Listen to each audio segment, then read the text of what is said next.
Hi everybody! Today I have one of my very best guy friends and former solar manager, Blade Edwards, on the podcast today. And he's going to answer some of the most common questions that all women have about men when it comes to dating. So I surveyed my 800 plus followers, gathered all these questions, and Blade right here is going to give us some of his insight into his best answers to these questions. So we're going to take it away, but first, because I'm sure all of you are dying to know, who even is Blade Edwards? Who is Blade? And I will let him introduce himself, of course, but first I want you to see this from my angle. So there's a pretty unique story of how I even found this man. It was early in 2022. I was on the popular dating app Hinge when I matched with Mr. Blade Edwards himself. And of course, what struck me on his profile was the fact that he mentioned he was emotionally intelligent. Now that's music to my ears when it comes to dating. Yeah. So Blade and I met in San Diego, and he quickly amazed me with his self-awareness, his consciousness, and his overall energy. He's very calm, collected, grounded, disciplined, committed, focused.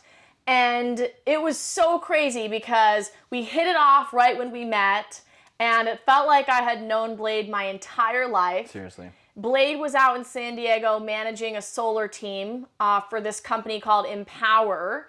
And I was working at this tech company as an email support technician. I hated the position because I knew I was meant for more. And at the time that I met Blade, as soon as he met me, he said, "Holy shit, woman, you gotta be in sales." And pretty soon after I met Blade, sure enough, I quit my corporate job and I started selling solar under Blade's management. So Blade essentially became my manager for 7 months while I knocked doors and sold solar. He taught me everything that I know about sales and solar, and in the process, we established a really deep, meaningful friendship and connection that I've never had with a guy in my life because I used to be so closed off. Oh. And Blade and I shared the same passion for personal development and emotional intelligence, self-awareness, growth, whatever you want to call it. So Blade, welcome. Thank you. Thank you. And tell us a little bit about you from your perspective. Yes. So first of all, I just want to thank you for the feedback. And yeah, it's crazy how our paths aligned and how we became such good friends. Like prior to getting to know you, I never thought it was possible for men and women to be able to have a successful friendship, right? Because either one or the other would there be mixed feelings and stuff like that toward each other. And so you showed me what it's like to be friends with the opposite sex. So I want to thank you for that. And so a little bit of background on me. Everything I know now, and obviously I'll continue to learn and develop and transform, but everything I know now has been through experience and through honestly like life-changing situations that really taught me these things. And so I came from a place of I was very, very disconnected. For how long in your life were you disconnected? My entire life, up until about a year and a half ago. I was completely closed off, completely disconnected from myself, from my authentic self.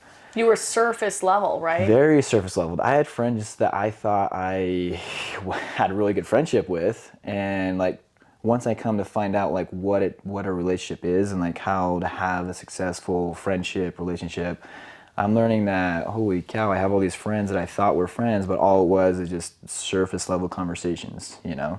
And relationships require more than just surface level. It requires vulnerability, responsibility, and authenticity, right? Which I was not familiar with. I thought, for me, I perceived vulnerability as a weakness as a man. You know, if I was ever to express hardships I was going through or hard emotions, I considered that as a weakness. And so we'll get into the details on that later, but I feel like, growing up, I just developed this concept that a man needs to be stone cold, no emotions, strong, right? My perception of strong was no emotion. And if I ever showed emotion, that was weakness. But learning the tools and changing my relationship with emotions and being connected with emotion is strength. Being able to express them is strength. Because for me, True. it's easy to be disconnected. It's easy for me to disconnect and be like, okay, and avoid and run away. Like that's so easy, and because that's the survival mindset that it's just the default that we all have in our mind. But going against that and being like, hey, I feel like running away right now or hiding or shrinking, but instead I'm going to stand in my vulnerability and express the emotion that I'm feeling right now. That's strength. And that's harder to do. Like, I'll go lift weights and I'll do all these like hard physical activities and I'll be fine. But when it comes like expressing an emotion that I'm feeling, like love or even sadness or whatever, those emotions I'm not super familiar feeling, it's hard. I run away. I tend to run away. That's like the natural tendency in my brain, and I get to shift that and step into my vulnerability. My power as a man is vulnerability, being able to be vulnerable. And it's a superpower that I feel like everyone has. And my mantra or my quote, whatever is, my power is my vulnerability. Being able to be vulnerable and choosing to be vulnerable. Yeah, so it sounds like you've come quite a long way from the man you were to the man you are today. Yes, and I'll continue to transform. I'm always going to continue being a student. I spent a lot of time and money and effort into continuing to develop myself. I'm going to You continue. have, I can vouch. Like I'm here in Vegas almost like at least once a month doing some sort of training, and it's just because I fell in love with it because I felt the transformation. I felt what it's like to be disconnected. I felt what it's like to be afraid and fearful and being committed to those things versus being committed to being vulnerable, being authentic, being passionate, Those are all feelings that I was never, Accessed. yeah, I never had. I was not familiar with feeling them or being connected to them or being committed to them. And so now being committed to them, I'm seeing how the relationships in my life have changed with my family, with my friends, even dating. We're going to talk about that, which I'm excited for. And it's completely transformed my perception of life because I was kind of just floating around. I really didn't know what I was doing.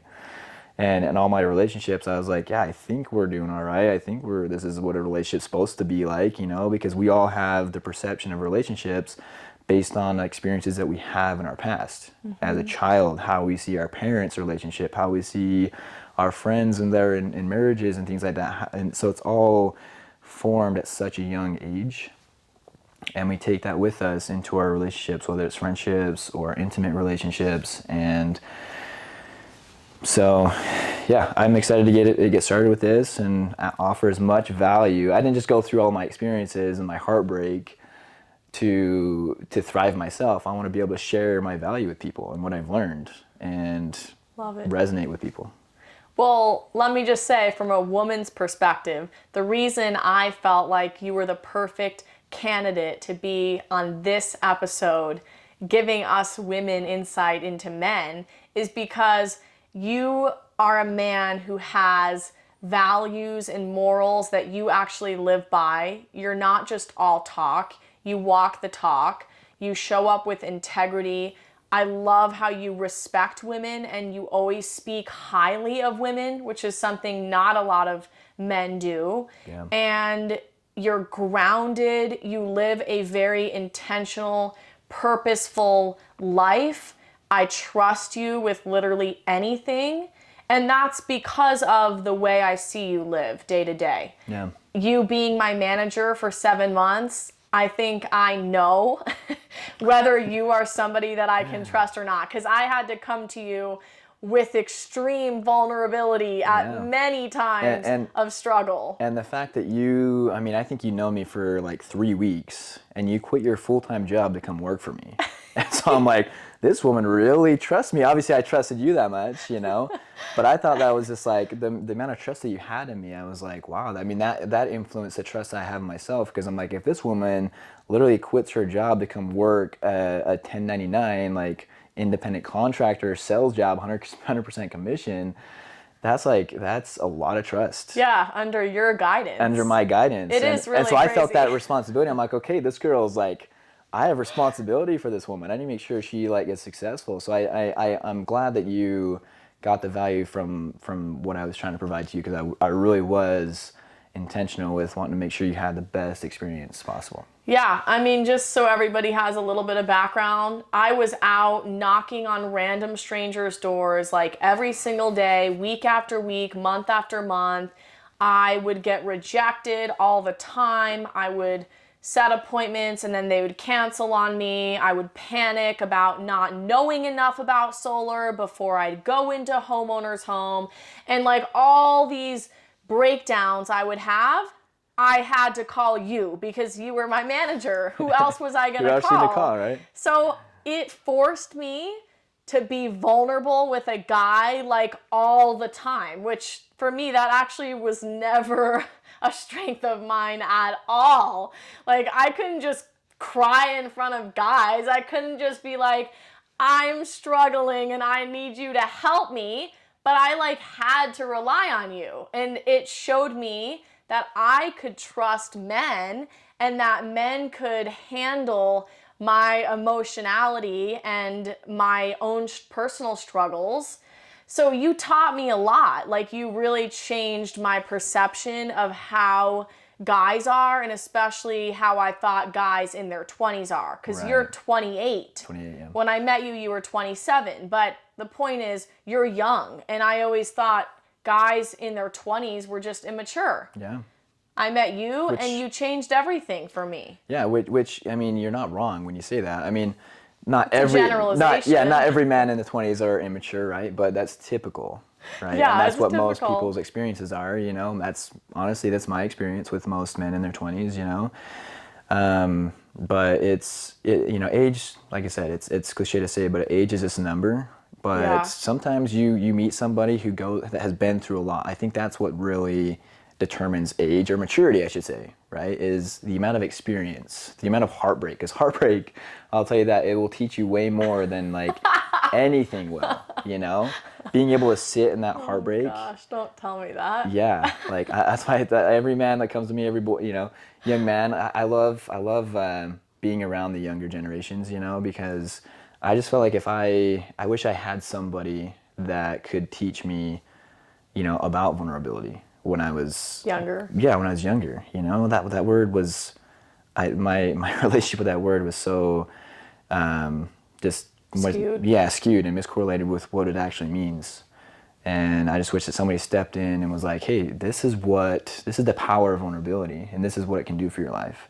And this is how avoiding vulnerability is actually, you're not stepping into power, you're stepping into weakness. And so I love spending time with the younger generations, and I wish I could just download all my information out of them back here, dude. Like, here's everything you need to know, here you go, plug it in. But I truly do think that, like, experience, we're experiential beings, and when we experience something, it changes us, and it transforms us. And so, as much as I want to provide the value to those younger generations, sometimes it just takes them experiencing the heartbreak to be able to learn and like kind of resonate with what I'm saying. You know? Well, you're going to share a little bit of your wisdom today, so we'll start there. Okay. And just so you know, this is all just based on my experience. And, right. Blade is not perfect, okay? He's great, but he's not perfect. Close to it. No, I'm just kidding. Yeah, and I'll come from I'll give my opinion and from what I learned, and going from the avoidant man to the conscious man. The conscious man, yeah, because I've been both, right? I've been that person who is inauthentic, who is full of deceit and lies and things like that, and trying to hide and things and stuff like that, to, hey, here I am, like turning myself inside out. Yeah. And I'm telling you, that's more, I get why people avoid doing that, because it is something that's hard to do. So none of this is personal. Whatever I say it's not personal to anybody, just so everyone knows. Yes, this is one man's perspective. This is one man. So we're going to dive in. Let's do it. Just going to read out the questions and probably throw in some of my own as we go, okay? Sure, let's do it. So the first one, why do guys ghost? First of all, I think most of it comes from they're afraid to hurt feelings, you know? To hurt a woman. To hurt a woman. You know, I don't think any man in their right mind has the intention to hurt a woman. You know, there are men that are, you know, they might be like that. I hope not, right? But I'm not gonna generalize that. But I think for me, right, when the moments that I've ghosted, it's because I didn't want to hurt the person, and I thought that by by kind of like walking out the back door and never be seen again or never talk to her again, it was first of all, it's easier to do, but second of all, it avoids that hard conversation to potentially hurt this person. But right now we know that, like, I'm just like myself, I'd much rather be told up front, like, hey, you're a really nice person, you're great, you're just not the one for me. I'd rather be told that than be ghosted. But the reason why men ghost is because, one, they don't want to hurt feelings, and two, it's just easy to do. Yeah, makes sense to me. Yeah. It's like, why do we avoid doing a lot of things in life that we don't want to do? Yeah. Yeah. So they're not bad, right? They're not wrong for doing what they're doing. They just don't understand. Some men don't understand that most women, if not all, would rather just be told up front, hey, I'm just not interested in you. You're still great, nothing personal, right? Just because somebody rejects you doesn't mean that they're rejecting you. There's something about you that they might be rejecting from their past, or maybe they're looking for something else, and it doesn't have anything personally to do with a person being quote unquote rejected. Yeah, and I think if we look at the women's role in a question like this of why do guys ghost, I think that I know it's not just women that do this. Everyone does this, but we take things personally, like rejection. So I think a lot of guys have the fear of, I don't want to hurt a woman because I know that she's going to take my rejection personally, yeah. and it's going to hurt her self-worth or her confidence. Yeah. And so women need to work on reframing the way they think about rejection and establishing their own sense of worth and security inside themselves, so that when a guy does reject them or even ghost them, they can still stand strong and secure in who they are. Exactly. Yeah. And the moments, just to end on that real fast, I've had moments where I've told girls straight up, you know, like, again, I've ghosted, so I know what that's like. I'm not saying I'm perfect with that. But my intention is, you know, now moving forward, and, you know, I've done this a few times, but it is hard to, when you do send that text or you have that conversation of, hey, you're just not the one, there's nothing wrong with you, like, it's nothing against you, it's just you're not the one I'm looking for. And them reacting and taking it personal, it's hard to navigate that. And it's hard to, you know, obviously I'm not responsible for how they react to that, right? That's not my responsibility, but I still want to make sure that they're, you know, they're not taking it personal and I'm not hurting them in any way, you know? So I get the reason why, again, avoiding that is they just don't want to hurt people's feelings. Yeah, I think a lot of guys wouldn't know how to respond once the woman responds to them communicating their rejection, right? Yeah, so exactly. Good question. Everybody has a responsibility in everything. Everybody. How do you let a girl know that you like her? Okay, so this is important, okay, because, you know, we live in a culture now where love bombing is huge, right? Gaslighting, things like that. Do not take the first initial, obviously, like, in order to show interest, like, obviously consistent effort to reaching out, talking to them, like making effort to go out of their way to contact you, right? But make sure that's consistent. So I would say the first thing is consistency, you know? So you're saying one sign that a guy is interested in you is if he is consistently communicating with you and making an effort to see you, talk to you. Yes, and taking you out on an actual date. You know, what is that classified as? Not just, hey, come over to my house. You know, it's 11 p.m. and people. Yeah, like I've had guys say, oh yeah, why don't you come over and we'll have a glass of wine. Yeah, that's to me, you know, I've actually never done that before, but If I were to do that, I'd be in the mindset of like, I really don't care about this girl, really. I just want to either hook up with her or just, this is my lazy way of not spending any money on her. But it's like, you know. So what would you consider like a date to be? I would say like a planned date, he should call you, right? You know, I'm a huge Hinge dater. I'm on Hinge, right? That's where I met That's where you. we met.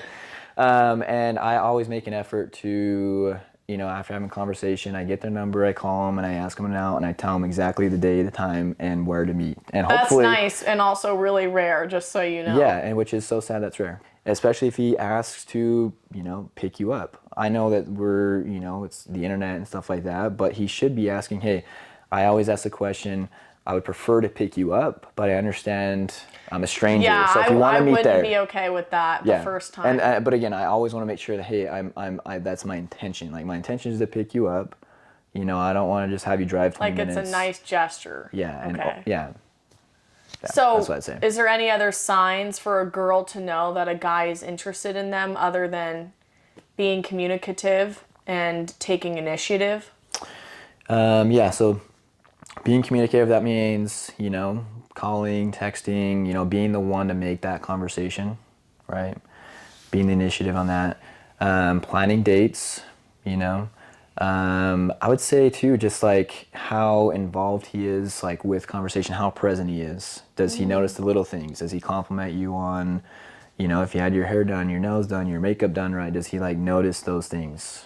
So maybe if a guy makes comments to compliment you or acknowledge you in some way. Yeah, in some way. And it doesn't have to be physical. It can also be, you know, hey, I really like when you do this, or hey, I like what I like about you is this. Okay, emotionally. so they're not shy about expressing Yes. what interests them about you. Exactly.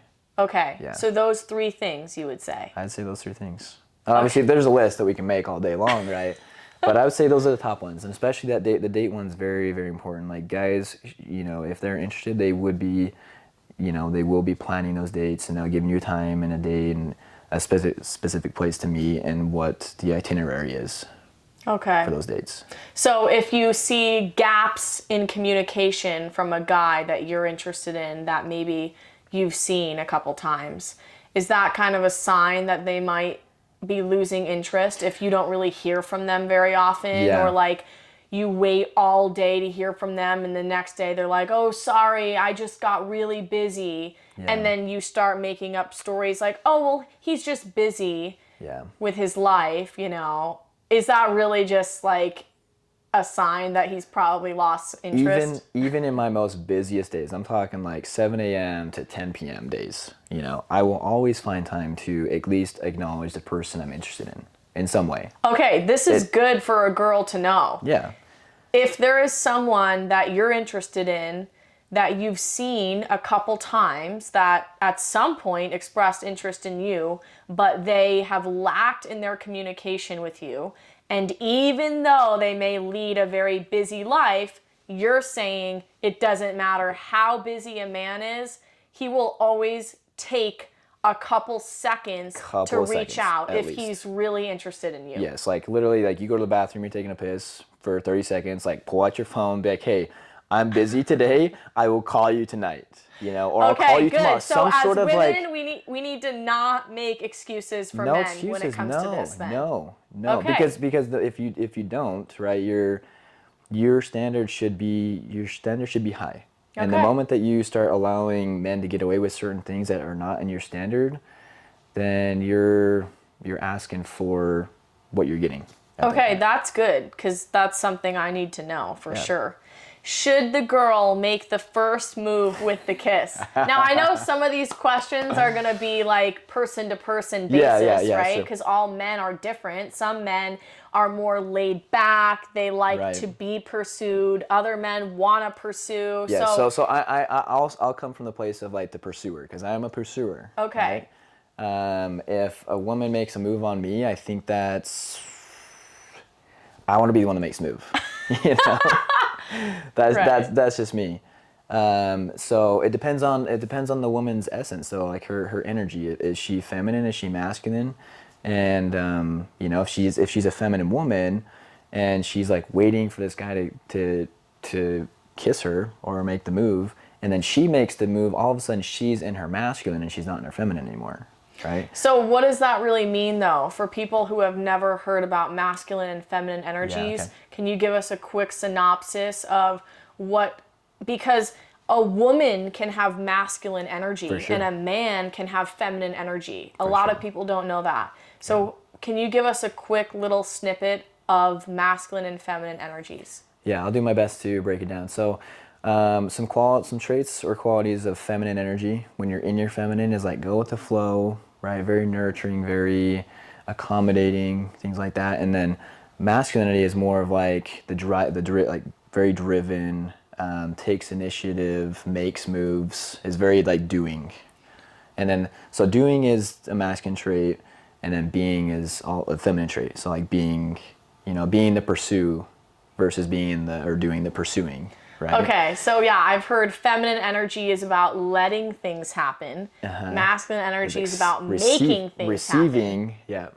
Masculine energy is about like having the direction, and feminine is about receiving the direction. There's a lot of stuff you can read up on this, but go ahead and tell us then. Should the girl make the first move with the kiss?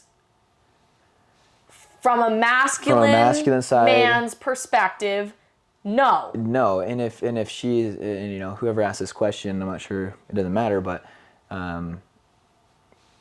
just I would say, what kind of men are you dating? Are you dating feminine men? Are you in your masculine, so you're attracting feminine men? Because for me, like I'm gonna, obviously I'm not gonna kiss, like it's just so situational, right? There's no like recipe on like when to kiss, right? It's all like being able to like pick up on the vibe, because I kiss on the first date. Sometimes it takes me 3 dates, it's all depending on the vibe. But yeah, I would say that it's situational, but if you feel like you as a woman are more feminine, on the feminine aspect, then I would refrain from making that first physical move, such as like kiss. Now you can give them hints, right? Because there's a lot of ways that like sometimes like it's hard for me to kind of pick up on the body language of some women, because maybe they're like closed off, or they're like, there's that awkward moment. Tell us about that. There's this awkward moment at the end of the date, right, when you hug, that it goes through my mind. I'm like, okay, is the vibe right? Do I kiss this girl, or do I wait till the next one? Okay, right? tell us what the signs are that you look for in a woman that show whether she is open to be kissed. So let's do a scenario, right? Because let's do specifics, because I can't just do a general. Yeah. So let's say I go out on a date with a girl and we're vibing really well, our conversation's flowing, we're both mutually attracted to each other, where there's some playfulness, there's some flirting, and I walk her to her car. Every man should walk you to your car at the end of the day, just to make sure you get in right, or if he picks you up, make sure that like he drops you off, walks you to your door, whatever it looks like, right? He should be making sure that his date is safe. There's that moment where you go in for the hug, right? And there's that split second of like, you get done with the hug and you kind of look at each other for a second, right? Now, if she keeps eye contact, that's a way for me to be like, okay, that means she's open to, in my eyes, she's open to receiving a kiss from me, right? Or if we hug and she hurries and turns around and like, yeah, she's like on a mission. She's like on a mission, like, hey, like, because I think women, I mean, I don't know if you've experienced that as a woman, like that end, right at the very end of the date, like, okay, is this gonna kiss me? So as a woman, if you want the man to kiss you, once that hug separates, just that brief moment, look into his eyes and just give him the eyes of like, hey, I'm okay if you kiss me, For me, like it takes me a while to get close, like to break that physical barrier. It takes me a while to do, because that physical barrier is so important. I want to make sure that I'm not so caught up in the physical aspect of this woman, and that I'm like really looking at the right things. Like I want to make sure I'm not blinded by the physical aspect of this woman, So I'm very conscious of like breaking that, and if it's too early or too soon or whatever. But yeah, as a woman, if you're feeling it and you're like, hey, I like this guy, the vibe is right, and I want him to kiss me, just once that hug ends, just look him in the eyes and see what he does. And that's my advice on that. Okay, that's actually really good. Yeah. That's good for women to know, right? Yeah. I mean, I've never like initiated kissing a guy. I've always just put that in the guy's hands. I think that's I more think that's typical. very But typical. again, every guy has a preference and every girl attracts a different type of guy. So they may not be on dates with guys who are very persistent And masculine, and as far as like right. having a purpose, you know, because Yeah. Okay. great question. I love these questions, by the way. So, how long would a guy wait for a woman before having sex? Ooh, wow, that's a really good question too. That is very situational, I would say, because there are some men that will smash on the first date, you know, and it's I think as far as when it comes to sexual intimacy, right? We're talking about this is the most vulnerable you'll ever get with somebody physically. That's sex, right? And to get that vulnerable physically with somebody, I feel like there needs to be a safe place emotionally, because it's not just a physical, act. It's also very emotional. Like you're exchanging your energy with this person sexually. And so if there's not that safety emotionally, for me personally, I'm like, there's no way I'm gonna be entertaining the idea of having sex with somebody if there's not some sort of emotional deep connection, you know? Because first of all, I want her to feel safe, right? I would never try to escalate or push physical activity too soon in the relationship, because it can literally destroy something very good, you know? And if that's pushed on too soon, or if that happens too soon, it can make the relationship go south. Whereas if we would just waited, it could have been a lot better. We could have had a better relationship, and we could have ended up in a relationship, you know, but the physical aspect got in the way of that.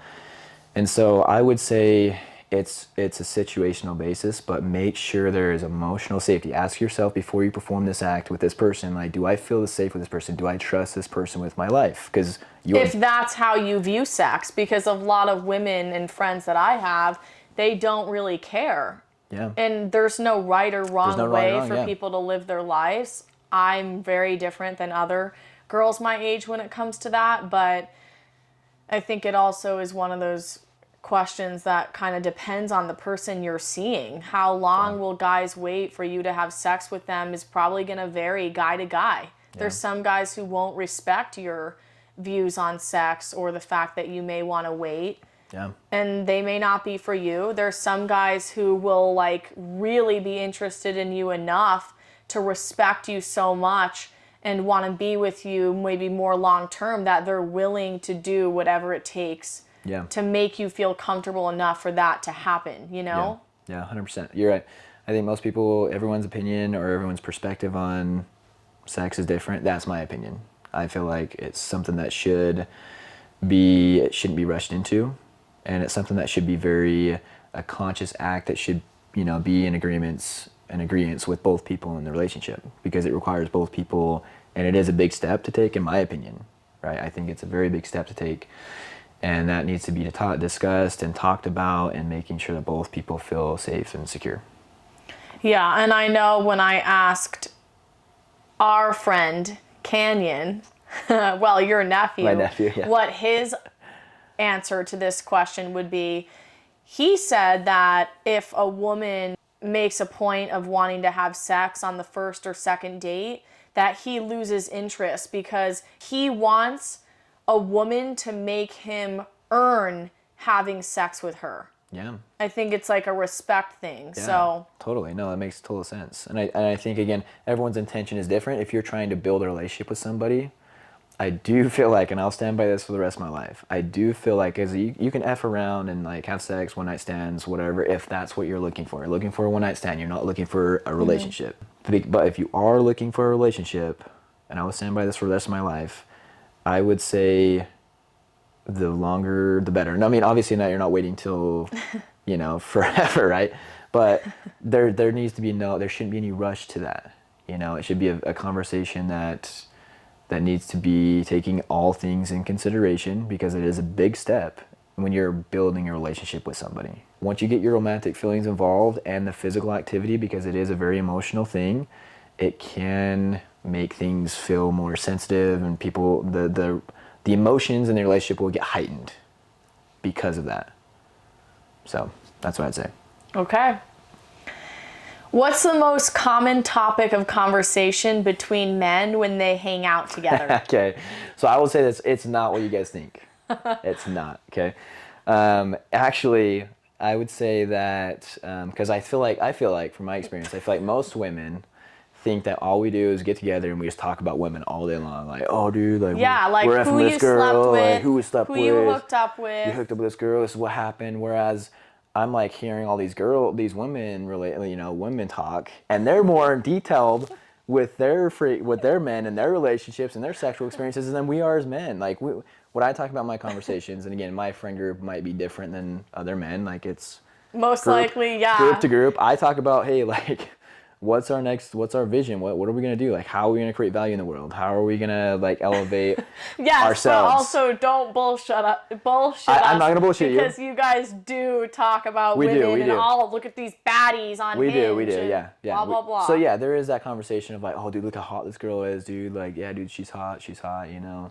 And but we don't go. I've never been into detail with the boys on like any physical activity I've done with a woman. Physical intimacy, girls will definitely do girls that. are like, oh yeah, this is how big he is. He's like this big, you know. Like, they'll give like little details. Like, you know, women are just more detailed than men for whatever reason. Whereas like us, we're just very vague. Oh yeah, dude, like, yeah, we did stuff, we did this, but nothing intent, nothing like in detail like that, you know. Okay, so the most common topic is definitely women, but also I would say it's actually not. I would say it's top 3. Keep in mind, Blade and his friend group are just solid men that are just so respectable. Okay. You don't represent most of the male population. Let's just say that. But I think the point you're trying to make is, yes, when guys get together, of course they talk about girls and who they hooked up with, but they also talk about their goals and their vision for their life if they are men who are intentional about the way they live. Exactly. And those are the people that as women, those are the people, the groups that you want to be, you know. For me, I do, right? But I know not all women do, so. That's true. Okay. Why do men struggle with confrontation and would rather just leave than tell the truth about what's going on? I think this kind of goes back to why do men ghost? Yeah. But what about why do men struggle with confrontation? Yeah, it's you know, because I struggled a lot with confrontation. I'll tell you that. So a little bit background on me. My parents are divorced, and they would fight. You know, they would fight.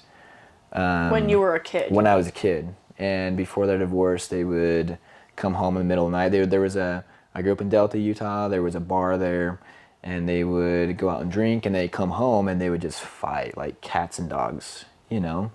And so my perception of confrontation was that, and like the way I made me feel as a young man, a young boy, I was like, I did not like it. I didn't like being around confrontation because of that experience I had. Because it was so out of control. Because it's so out of control, and like yelling, chaotic, and, like, the energy. I was just like, it gave me a ton of anxiety. So like, growing up, I avoided that because what it brought me back to. Whenever I was confronted, it brought me back to that experience, or those experiences I had, multiple experiences of seeing my mom and my dad fight like cats and dogs. So anytime there was a moment where you had to confront something with somebody, you came from this place where you were afraid that what would happen between your parents as a child would be created in the present moment with the person you were confronting. Exactly. Either big or small. It could be a small thing, a confrontation, and it could be a big thing. But I think, you know, most men, I'm not alone. I know most men experience that as well. And they just have like this negative connotation to what that confrontation is, and like what healthy confrontation looks like.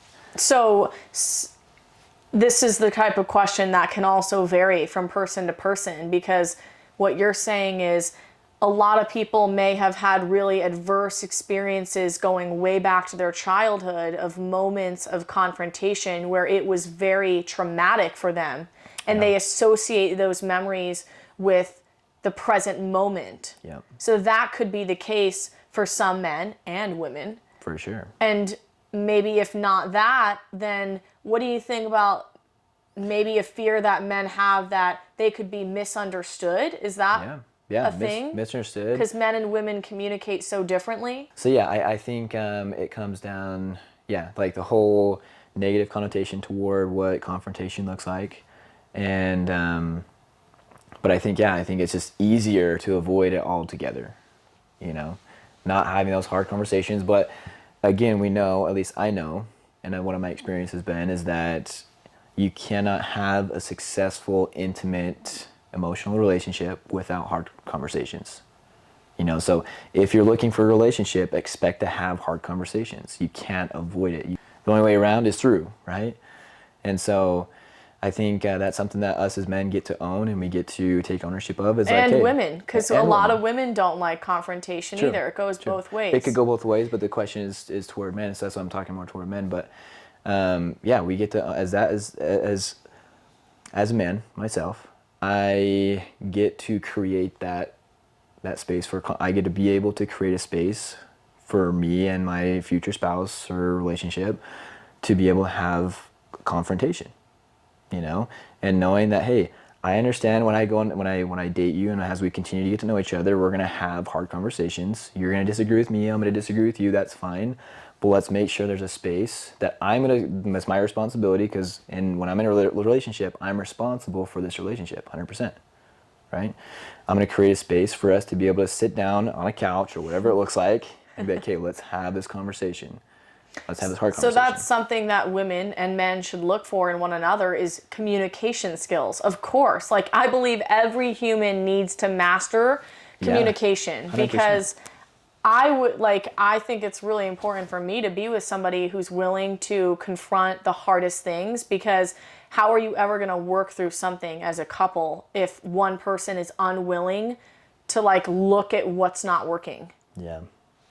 Yeah, and again, the last thing, because I know there's a lot of questions and we want to get to them. The last thing I would say about that, for any man that's listening right now that is having a hard time communicating, confrontation, things like that, is just ask yourself, what are you committed to? Are you committed to fearing confrontation, or are you committing to having confrontation because it isn't necessary in a relationship? And you don't have to say confrontation, you say communication, because that's all it is. Yeah. Confrontation, communication, same thing. Yeah, right? and I think it's all about the way you approach it. Yeah. When it comes to confrontation, the way you deliver what you need to say is really important, because when you talk, you want the other person to be receptive to what you have to say. Yeah. So I think maybe a lot of men and women fear that they won't be able to communicate it in a way that it can be received well by the other person. And I think that's one of the reasons it stops us from communicating or confronting things, because we don't know if we will be misunderstood. Yeah, that's another thing too. Which can escalate conflict and make things worse. I think we fear that deep down. That is a good point. So yeah, it's our responsibility to make sure that we are doing everything we can to communicate clearly, right, what we're trying to convey. Yeah. Why do guys text dry?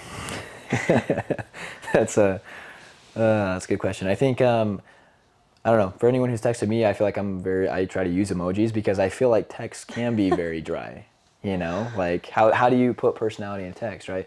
So if you're not conscious of okay, because sometimes I love texting. I'm a texter. I really am. And so I know you and I are texting and we'll have a 30-minute literally back and forth conversation right away, and it's because I think there's a way you can make texting very playful, right?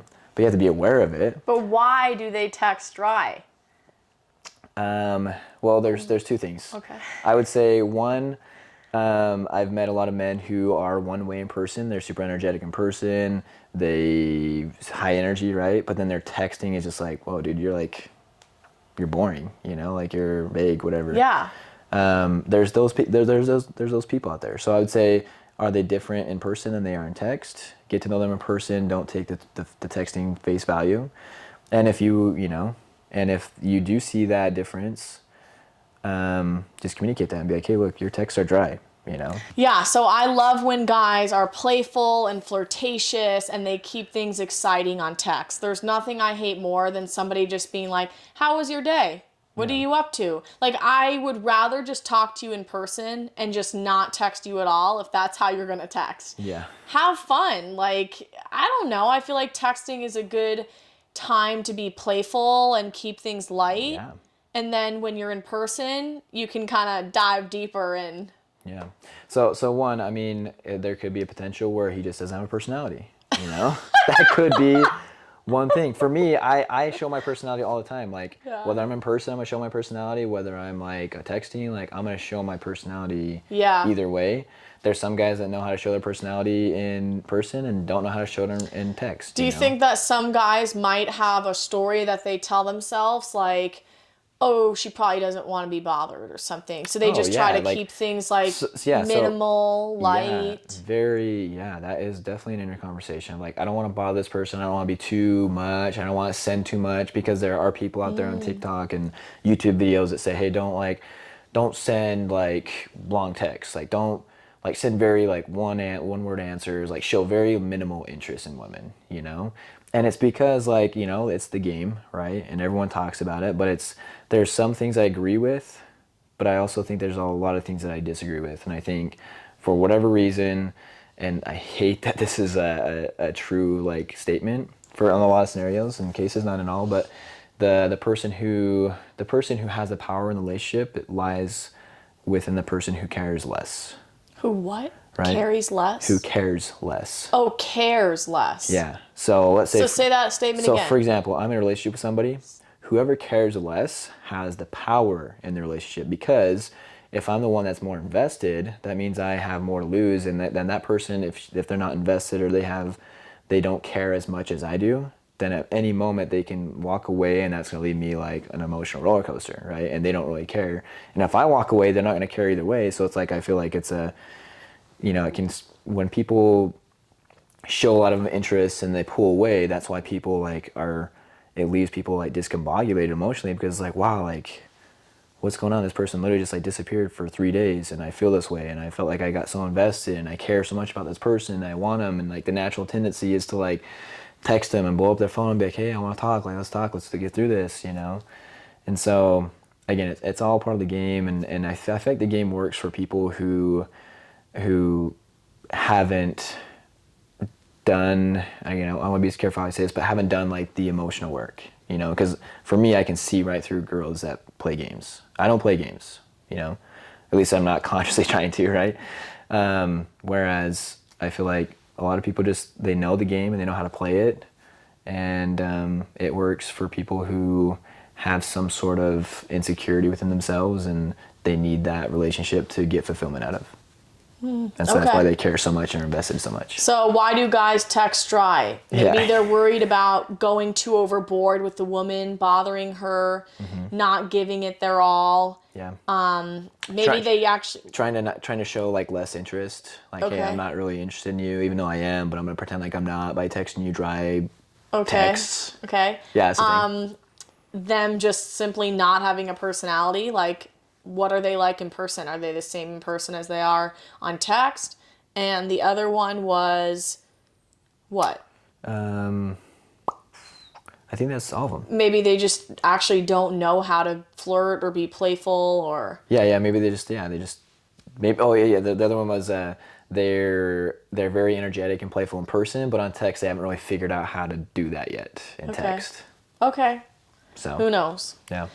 How can us girls know when a guy is genuinely interested or just wants to have sex? The ultimate question, I feel. A lot of men are upfront with like, hey, I just like, let's hook up, you know, like, come over to my house, let's do it, you know. Then there's those guys that have like a hidden agenda and they'll fake interest for basically getting sex out of you, which I don't condone. And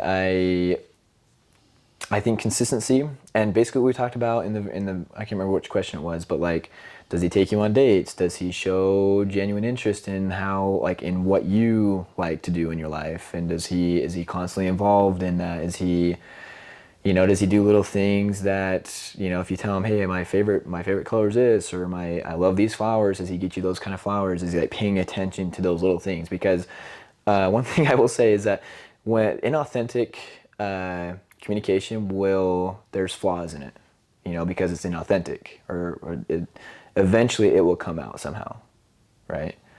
And so if you can just be aware of, like, okay, like, is he staying consistent with what he's saying? Is his words matching his with action?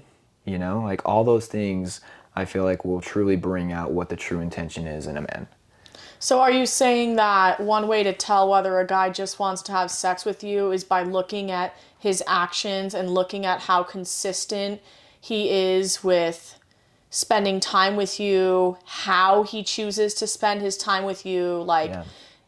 is the only thing he wants to do just lounge around at his house or something? Yeah. Or is he taking you out to dinner or genuinely wanting to get to know you in your life? Yeah. Is he putting in extra effort to, like, pursue you and show interest in you and not alluding to anything Yeah. that is casual? Like I said, like, it will show. Like, he will make a mistake that will bring out his true intention eventually, And so that's why I say consistency. It's hard to be consistent with something that you, like, let's say, for example, I'm going to fake interest in you to get sex out of you, It's hard to be consistent faking this interest because this is the real authentic what I want, but I'm trying to do this and I will not be consistent with this, and I'll allude to this some way or somehow. There's one thing that we need to clarify. So all men want to have sex, or I guess most men, right? Most I'm not gonna lie, men yes. want to have sex. Like, Yes. that's at the forefront of their mind. You have to understand that's like it's wired in our brain. Yeah, no, there's nothing wrong with it, but I think women need to get clear about this. Like, that's always going to be the number one thing on a man's mind, is having sex with a woman, right? I wouldn't say like the girls that I go on dates with, right? I'm not like thinking in the back of my mind, oh my gosh, how am I gonna get this girl in bed? How am I gonna have sex with her? Yeah. Even though it's like, hey, yeah, I'm physically attracted to this girl, I like her. It's all about, like, being in control of that part of me, and being able to channel that energy into getting to know this person emotionally versus just wanting to have sex with them physically. Yes, but you're different than most men, because most men will I feel like there are a lot of guys like that, honestly. There are, I know. But, like, what can you tell women about this? Because this is something I've had to accept and understand about men, is like, yeah, they're driven by physical attractiveness. That's True. something we need to know. That is very true. That's like the number one driving force with men, is how attracted am I to this woman?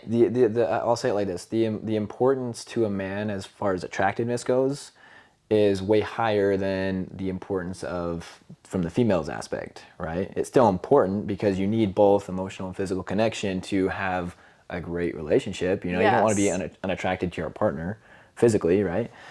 So that's definitely a necessity, but it is more important to a male than it is a female. That's just how it is. But it's also part of, like, this, we're designed in a way to just want to procreate and want to just have sex. Yeah. So we just need to know that. That's definitely a fact, I mean, like, I have definitely in the past have been, like, annoyed at men, or just, like, wanted nothing to do with them, because I'm just like, I don't want you to like me for the way I look. I want you to like me for who I am inside. Yeah. Some women might not care. They're just like, my looks are my everything. Look at my body. Look at my face. Yeah. I've never been like that, and that's okay. There's no right or wrong way. Right. But I want you to clarify this for everybody, that yes, men are driven by physical attractiveness. Be careful with the word driven. That's the only thing I would say, because that's not my driven factor, right? Okay. My driving factor in a relationship is I love the feminine energy, right? I love seeing a woman in her feminine And I love like... What does that look like for a masculine man like you? Being able to like have her receive what I'm trying to provide for her, right?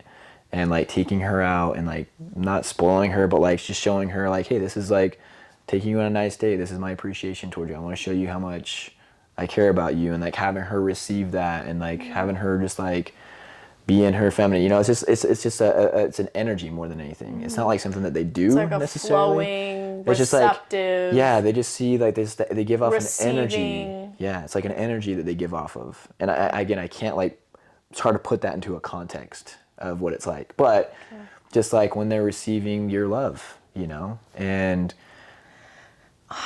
yeah. Okay, so I want to talk about that for a second, because Okay, that is something that I think a lot of women, especially my age, because they don't trust men Let's talk a about lot. Yes.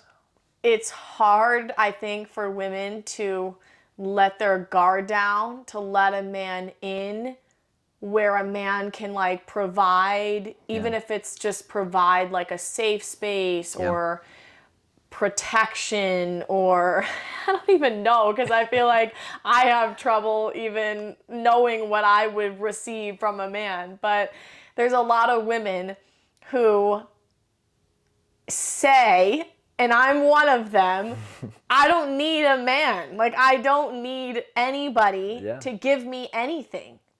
So what do you see about that statement as a man?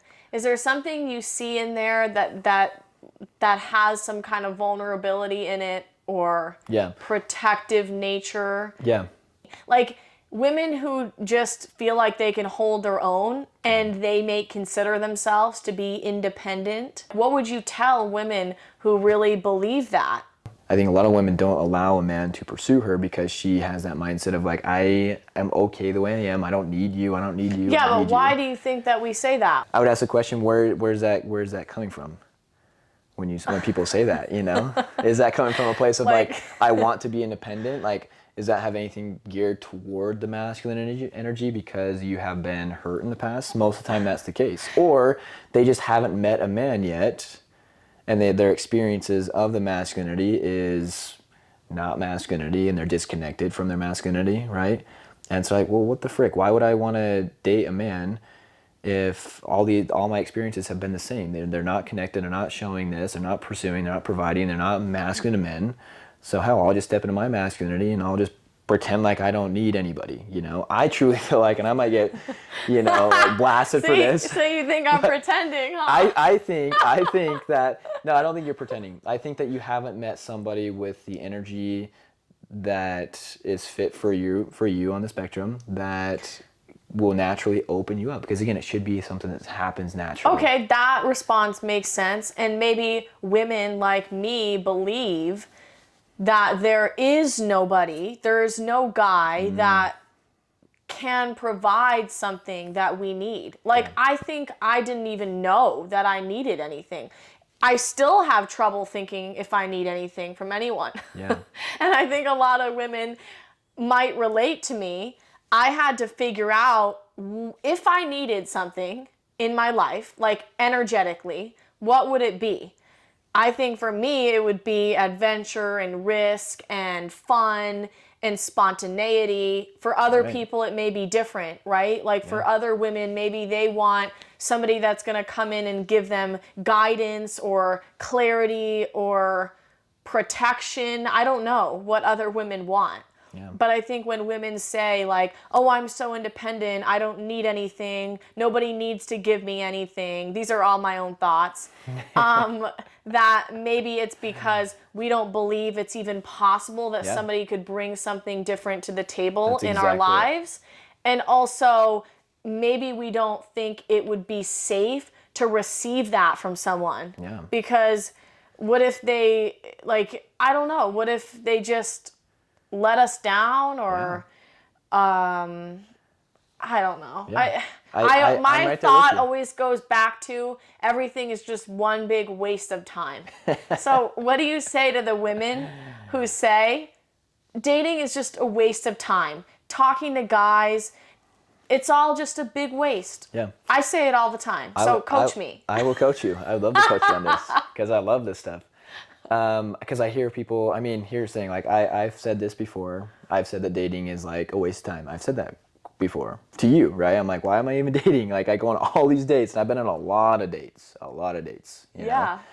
And like, you know, I have a lot of first dates, very few second dates. And that's because like, I just haven't met somebody that I'm like, I want to take you on a second date. You know, I'm not one of those guys that would just like string a girl along or like, I don't know, go on dates casually just to go on a date or be in a relationship with somebody just to be in a relationship with somebody. There's so much of that right now. There's so many relationships that are not deep, you know, and who am I to judge? I'm not judging, but from my experience is that I just know that people are in relationships just to be in a relationship, you know, because they don't want to be alone. But for you, right? Yeah. Coaching you. If I say dating is a waste of time, talking to guys, I would forget say what it. you are, what you're, where'd you come from? So your come from right now is that dating is a waste of time. So what is it going to be to you? A waste of time. But if you change the way you look at things, the things you look at change, right? So if you change the way you look at dating and like, hey, like dating is abundant, it's fun, it's playful, it's, you know, like I get to meet new people and make connections and I get to, you know, experience some sort of heartbreak. Like I want people in a sense, not because I want them to experience heartbreak, but what happens after people experience the heartbreak, because it teaches you something, you know, and that experience is only going to serve you in other areas of your life. You realize that dating isn't that scary. It's not that scary to open up to a man. You might get let down for sure, right? But if you continue to close yourself off, here's my philosophy, okay? You ready for this? This is gonna be beautiful. I, as a man, would much rather live life with an open heart and get hurt than to live life with a closed heart and feel nothing. Because I've done both. I've done living life closed-hearted, closed off, and feeling nothing, right?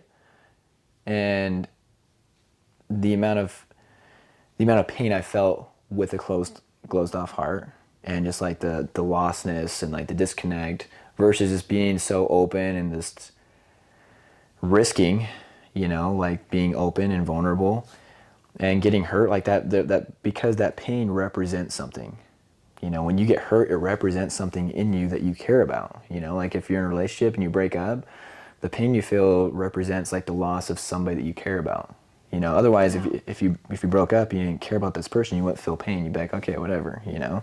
And I've had those relationships where I've been in, and it ended, and I really didn't feel sad.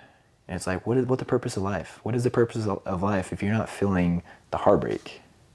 You know, because you can't feel the good if you can't feel the bad. Okay. Yeah, and that's a thought I have all the time. It's like, why would I want to intentionally subject myself to constantly being let down by men? That is a thought that I have. It's like, what's crazy is all the men I've met in my lifetime, I don't think I've ever had like a negative, horrible experience with anybody. Yeah.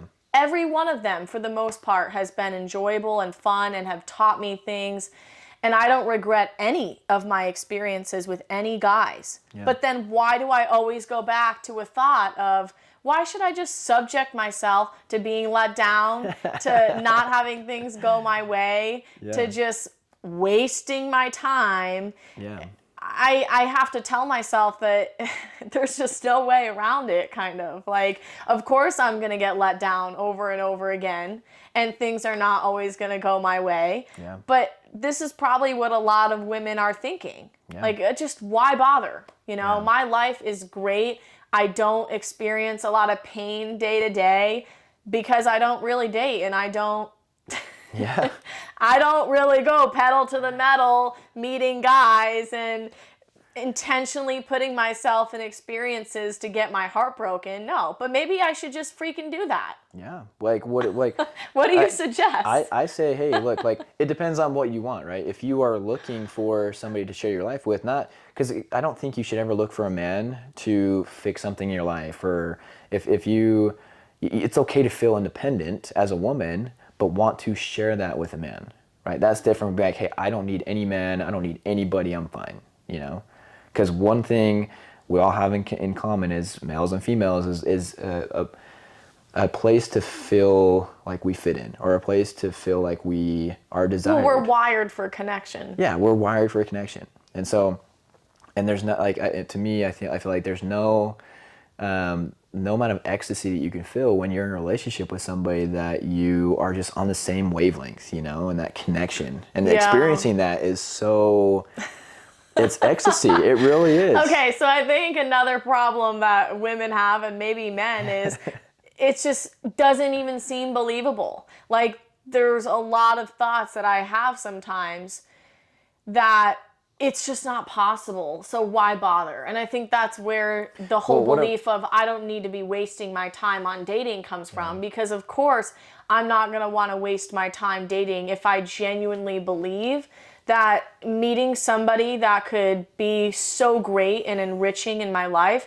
could actually happen. Yeah. Well, let me ask you a question. You don't have to answer, but it's just a question for everybody actually. Is like, what if you have already met somebody that you could have shared that ecstasy experience with, that connection with, but because you were coming from a place of, oh, it's not going to work, it's a waste of time, you weren't in a place to be able to see that fully. Because again, if you as a woman are coming from a place of, I don't need a man, I'm fine where I'm at, I'm good, then even if you were to meet the man of your dreams, you would be closed off to it because you're already closed off.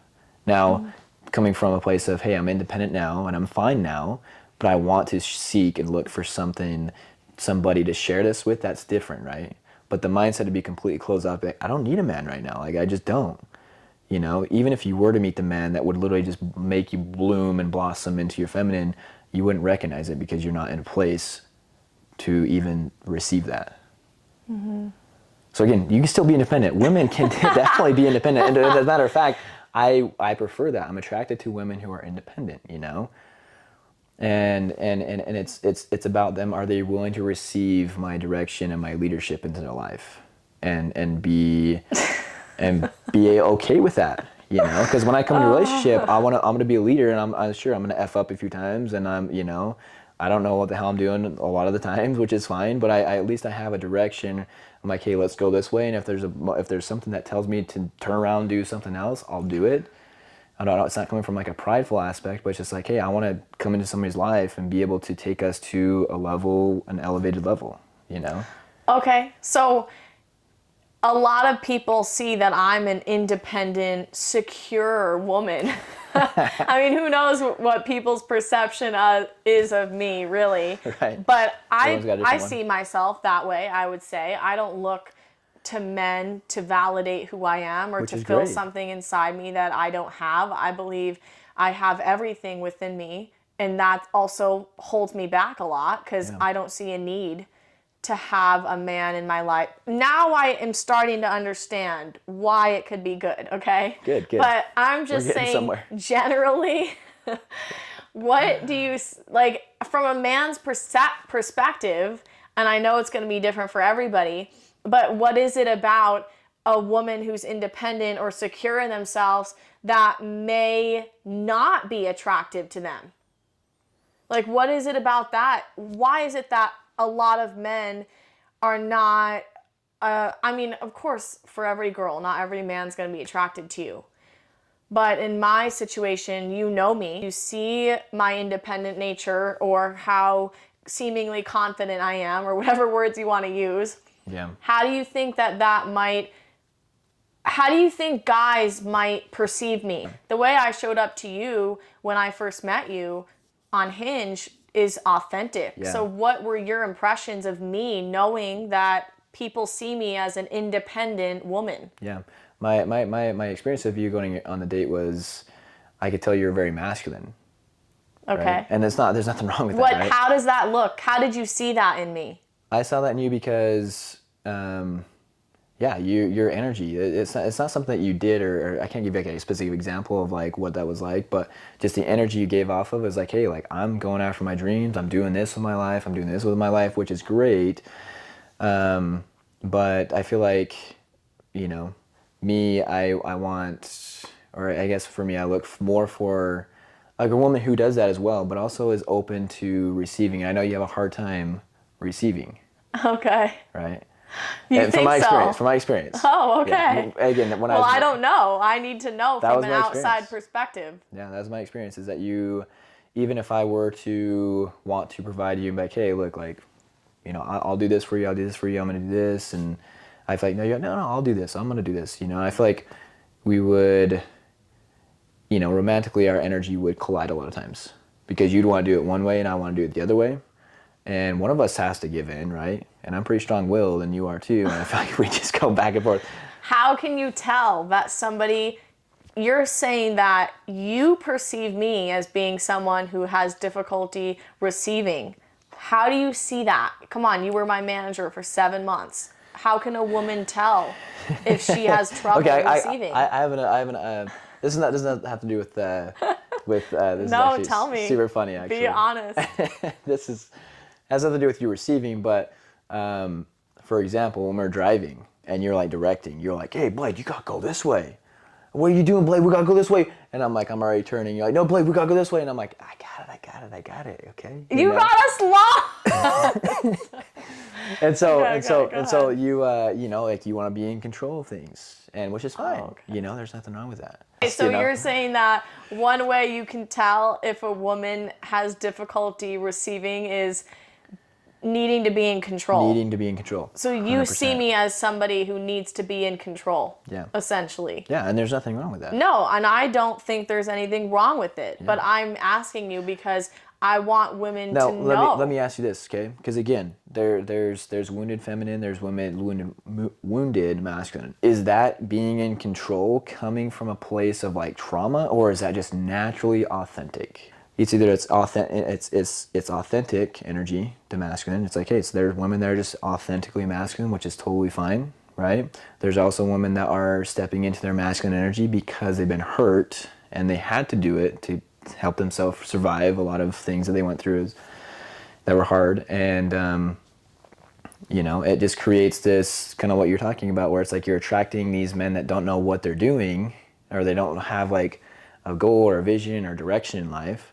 But you're not naturally attracted to that because you're feminine essence. Does that make sense? Okay, so a couple things. I think that, one, I've always been somebody who's in control from the time I was little. That was my natural nature. I didn't need to control people, really, but I did because...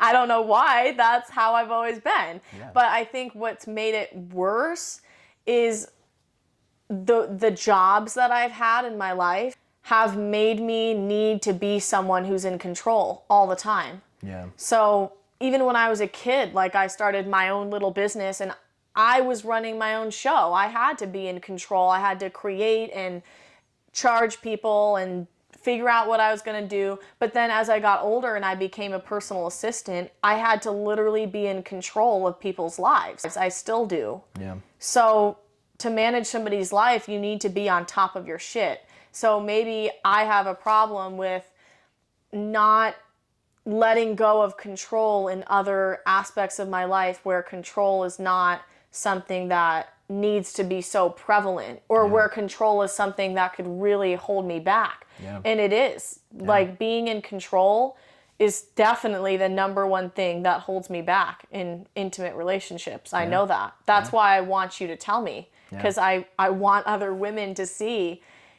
there's a lot of women who need to be in control. And it's definitely a fear of like, what could happen if I'm not attuned to how things can go, But I also realize that there are men that I can and have attracted that are super masculine. And I don't mean toxic. Right. I mean, they are not afraid to take control in a way where I have no choice but to just let go, basically. So sometimes people like me need men who are super so confident and masculine and able to take control, give direction, and there's like no room for me to be like questioning anything. Yeah. Like I kind of come to the understanding that that's probably the type of person that I would need to be with. Yeah. Because I need to be in control. Yeah. Which sometimes that like super masculine man will turn off some women. Yeah. You know, because he's like, whoa, this guy is like way too just like wants to be in control, you know? Whereas, yeah, maybe your what will penetrate your shield and your energy, you know, that masculinity that you hold and embody is more masculinity. Yeah. I don't know. I think it's a good point to make that I don't necessarily think that I need to change who I am or be less independent or less secure in myself or even try to control less. Of course, I could do all these things, but at the same time, I also believe that there's somebody who can handle all of those things about me. The fact that I'm independent, secure, good on my own. I need to control things sometimes. And they'll know how to like put their foot down and deal with that, all of those parts of me. 100%. So I would tell other women, like, it's okay if you are not what someone else needs. You know what I mean? Yeah. Like, you want a really feminine woman who can totally like let go of control, who might need a sense of direction and guidance in their life and is willing to be in a place to receive that. Yeah. And that's okay. Well, yeah, not saying that like I don't like women that are independent, because again, I do like that, you know. But if she's the one that, if she's so guarded, you know, and again, I don't think that you're guarded, right? You just have masculine energy. But there are some women that have that guard up, and I'm not gonna like stay around, because I've been going on dates with a lot of women that have that shield, and like I go on multiple dates with them. And it's like, I'm not going to sit around and wait for you to open up to me. You know, I'm not going to force you to open up to me. You know, it's like, here I am. I've created a space for you. I've communicated to you how I feel about you. I've been vulnerable about my entire life, you know. So it's like, do you receive my energy, or are you going to continue to be closed off? Okay. Should a girl offer to pay her part of the first date? No. If the man asks the woman on the date, the man's responsible for paying. I don't want to say the man should pay for every date moving forward, because I understand that like women get the opportunity to go and take out their man and pay for it if they want to, right? I'm not going to take that away from her. If she wants to say, hey, I want to take you on a date, I want to pay for it, I'm not going to be like, no, you can't do that, because I'm robbing her from being able to give something to me that she wants to do. And if she wants to pay for the date, I'm going to let her, right? But if I invite her on a date, I'm paying. And I'm going to control everything. I'm going to like take care of everything, you know? So I would say no, right? But again, it's situational, I think. If the woman... So should they offer? Should they be like, well, I'll pay? Yeah, I mean, I would say 90% of the women offered when I would... So they should offer, but... I'm not going to say should. The man should still pay? I'm not going to say should. If they want to do like a nice gesture, okay. You know, like, hey, yeah, sure, like I'll pay for my half, you know. But if they did, you would still pay for the whole thing? I would still pay for the whole thing, yeah. I bet no, you're out of your mind. What are you doing? Okay, yeah, because I have gone on dates where, of course, I'm not going to sit there. I'll pull out my card because I would never expect someone to give anything to me. Yeah. But if somebody did, like, just not say anything and just was like, okay, yeah, we'll split the bill, I would be like, you're cheap and I don't want to be with somebody like you, because that's just, I would pay for you. Like, I'm a generous person, you know? So that would be a no-no for me off the bat. Especially if you're the one that got invited. Yeah. You know? Like, if the guy asked you out and he's letting you pay for half, then it's like, it's just not gentleman-like, you know? It's not bad or wrong, you know, bad, good, right, wrong, whatever. It's just not gentleman-like. Yeah, I agree. And make sure... This is a side note, but make sure when you go on the date that the guy opens the door for you, and somehow, some way, find a street to walk on, a public street, and see if he knows the sidewalk rule. Okay, tell everyone what that is if they're going to look for it. All girls know, but let me tell you the guys. The sidewalk rule is, let's say I'm walking on the right side of the road, right? There's oncoming traffic. I'm gonna make sure that I am on the closest to the road at all times. So if I'm walking on the left side, I'll be on the right side. If I'm on the right side, I'm gonna be on the left side, closest to traffic. It's just a sign of like protection and making sure that, hey, if somebody goes wazoo and starts like crash, I'm the one that's getting hit first, and I have an opportunity to push her out of the way if necessary to potentially save her life, and I'll take the hit. It's just like that protection. Okay. Nice. Why is it difficult for some guys to communicate and connect with their emotions? I feel like I'm an expert at this because I was very disconnected from my emotions. And so everyone's born intuitive, right? Connected, they're free, they're passionate, all that. And then I feel like society, from my perspective growing up, I can see how many times I've been told like what a man is, what a man isn't. A man is this, a man is not this, a man is this, a man is not this. A lot of that conversation was a man doesn't show emotion. If you show emotion, you're girly, you potentially gay or whatever, And so having that grown up and instilled in my mind as growing up, I'm like, okay, I learned that if I ever complain, or not complain, but I ever like show that like sadness, I'm sad right now, I'm crying, like numerous of times I hear, oh, don't cry.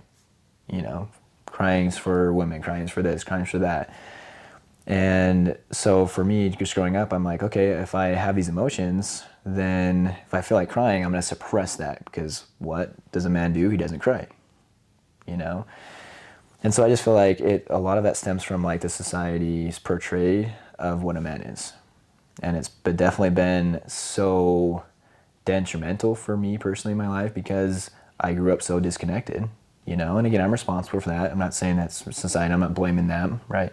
But you were taught certain things. But I was taught certain things. And so the moment I turn 18, the moment I start being responsible for my own self, then that's where I'm responsible, and that's when I get to go back to those experiences and experience those childhood traumas to be able to release myself and connect with them, my emotions again, Mm-hmm. So I'd say one, society's portrayal of a man has a lot to do with that question. And two, I feel like, again, it's hard to be connected to emotions, personally, for a man. I feel like it's just not something we're used to. It's not something that we wake up in the morning like, hey, how am I going to feel connected to my emotions? I feel like women are so intuitive and they're so connected, where men, there's distractions, there's things that just easily can get us disconnected. And so, but I think the biggest thing is that male portrayal of what a man is in society. Yeah, and I guess it'd be important to understand the differences between men and women when it comes to emotions, because this is my perspective, but women are a lot more comfortable sharing their emotions, especially with other women. But in general, like displaying emotions, because I think we're socialized that it's more okay for us than it is for men to feel emotions or show them. Yeah, that's a good point you brought up. I never thought about that, about the community of women that are like, it's safe, Yeah, like we're used to that from the time we're young. Whereas like if I never saw growing up, I never saw any one of my friends cry, it just wasn't a thing. And I know like they went through hard things, I had friends that were parents were divorced and they were going through some stuff, but we never like had that conversation of like, yeah, dude, right now life is hard. And I'm dealing with this, and I'm dealing with this, and it was never that. It was all, we're really good as men at like surface level conversation, talking about sports, talking about everything else but emotions. So I think that's actually super important to remember for women, is that think about how men grow up and the kind of relationships that they likely have with other men. A lot of men probably have surface level connections with guys. They keep things really light. It's not as comfortable for them to talk about emotions or struggles or cry in front of each other. And then think about the way you as a woman were raised. I think for me, that was something that I have always been comfortable with, because all my closest girlfriends would share emotions that we felt, or in my household, we were really open about things. And so I think as you get older, what you were comfortable with in the past, you're going to be comfortable with now. Yeah, and talking about comfortability, I think, like if for me in my next relationship or in my family, my friends, my kids, right, I have to be able to be comfortable in any emotion, and that's including sadness. Like I have to be able to be comfortable with that emotion. I have to be able to be comfortable in vulnerability, in passionate, and all those kind of things that I never, you know me, you always say this, I'm very even keeled, and that's just how I've survived my life, and obviously like there's benefits to that too, but I want to be able to step into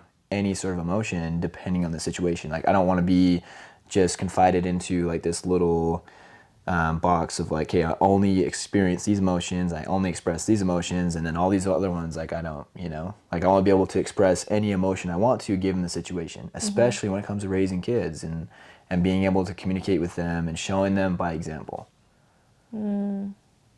Yeah, my heart hurts for men because I can't really imagine what it's like to not have a close-knit community where you can just totally experience freedom to express yourself no matter what life throws at you. And I just think women need to have more compassion towards men for that. Yeah, and just compassion and just notice, and like I'm a huge believer that we're all responsible, and I'm responsible for how men are today. It's my responsibility as a man for how men are today, whatever that looks like. But yeah, it is something that it's not an excuse for how men are, but it is something to notice and just recognize. Okay. What is your biggest insecurity? Maybe speak on behalf of all men. What would you say men's biggest insecurity probably is when it comes to dating? Or women? Feeling inadequate, I would say. I tend to have fear in a relationship of not being good enough. And because of that, it controls the behavior, the way I show up. And I'm like, I'd rather just like play in my mind, right? My survival mind, my default. I'd rather just play like small in this relationship, because if I play small and it doesn't work out, at least I have an excuse of like, oh, I wasn't all in, that's why it didn't work out, Or if I was all in with this girl, it would have worked out, which sounds so counterintuitive. But I think for, like for me, and I feel like a lot of men, is just like, what if they go all in on this relationship and it's like not enough, and the woman says, oh, like I just don't feel like you're enough for me or whatever, like just feeling inadequate as a man to be able to provide the necessary things that the woman requires or is asking for, or Which is interesting, because I think if you asked women what their insecurity would be, I bet they would say that they're not enough, that they're inadequate, or maybe even that they're too much, or that there's something like inherently wrong with them, or something that's unattractive or unappealing about them. That guys wouldn't like. I mean, I'm speaking for myself when I say these things, but I think all women have that fear of not being enough. Yeah, no, 100%. And I think that goes both ways, because, there's a lot of male figures in this world that are very successful, right? Have a lot of money, they've done a lot of great things. And so it's like, you can compare yourself to those men that have done great things, and it's like, what am I in the world, compared to that? And having that like as the depiction of what men are and how successful they can be and how money and high value, all that kind of stuff, I think plays a role in the inadequacy. Yeah, and I think women do the same thing. They compare themselves to other women. Oh, this woman's body is better than mine. Yeah. Their hair looks this way. Their butt is bigger. I feel that. And one thing I do want to say that I definitely, I have sympathy for, I don't have empathy because I'm not a female, but sympathy for females in the depiction of what the body should look like. I think that is something you guys have to deal with, not so much for males. There is that kind of image of what a male should look like, but it's not held to the same standard as women are. I feel like it's a double standard. And women should be like super fit and all this stuff, and I have sympathy for that. Because that must be very hard. Yeah, women got a lot of competition. Okay, what is the biggest turn on with a girl personality wise? Ooh, such a good question. I would say, for me, I'm very playful. Very, very playful. I love like bantering each other and like kind of giving each other a hard time and stuff like that. So if she can give me a hard time as well, and accept my hard time, but also give it back to me, I love that. Like my love language, like if you give me crap and you banter me, I'm like, you love hilarious. me. You love me. You know, because that's how I grew up. My whole family, like, we would just give each other shit all day long, you know? And it was like, that's just how I grew up. And my dad would always say like, hey, the moment I stop giving you shit is the moment you should, you know, be concerned with if I like you or not. So for you, one of the biggest turn-ons personality-wise from a girl is her ability to be playful, basically? Yeah. Like understanding that playful part of like a relationship and being able to like, yeah, give each other like a hard time sometimes, you know? And have that playfulness and that banter existent in the relationship. Because I've definitely, it's definitely backfired. Like I've given a lot of girls, like I've bantered a lot of girls and they did not take it well. They like, what did you say to me? I'm like, oh, cross the line, you know, like whatever. And Yeah. So it just, I need somebody that can take banter and can take being playful because I'm a very playful person. Yeah, that makes sense. If a girl is forward with you, do you think it's attractive or are you generally taken back by it? Depends on the context. So, for example, if she's very forward in the very beginning, like she's the one like pursuing me and she's like asking me out and stuff like that, it's gonna push me away because I'm the one that does that, you know? And it's like, if I'm not asking you out, it's probably for a reason. And so if you ask me out, it's gonna push me away. You know, I ask out women who I genuinely want to take out. Now, being forward, what I do like and what I do appreciate, like, is being forward and like upfront with like how she feels in the relationship. You know, like having a voice in the relationship, like that's so important to me. Like I love when a woman feels like she has a voice and she can voice her opinions and she can voice her concerns and her feelings to me. One, because it shows to me that she feels safe enough to have a voice, right? Which anybody should feel that safety. And then two, it just has like, hey, like what I have to say right now, it matters, and so I'm gonna say it. You know, coming from like an authentic place versus hiding and avoiding the conversation. Because I've dated a lot of women who are avoiding, and it just, it wasn't Yeah, so you attractive. were attracted to a woman who's not afraid to show and share her interest in you. Yeah. Not right away, but Yeah, as you go. Reciprocate. Oh, reciprocate. Okay. Yeah, that's the perfect word. So if a man is showing interest in you, you want to make sure you're giving some signs and she's that you're reciprocating. interested You know, as like, well. I'll initiate it, but with that initiation comes reciprocation. You know? Okay. We answered this, how important looks are to you, right? Yeah, I mean, it's on the top 3 list. You know, unfortunately, fortunately, whatever you want to say, you know, but for me, I definitely have to be attracted to the person I'm dating, for sure, physically. Do you want someone who's opposite from you or someone very similar to you? Both. So I want similar values, right? I want to be able to create something. Men want to be able to create something with women built upon the same principles and values. So similar in values, but different, I would say, in energy. You know, like for me, you know me, I tend to be even keeled. I tend to be. He's very serious-minded, very But grounded. at the same time, I'm very like playful. You know. Yeah, of course. So I'm grounded, and so I need that extrovert energy. You could say like that high energy, not too much, right?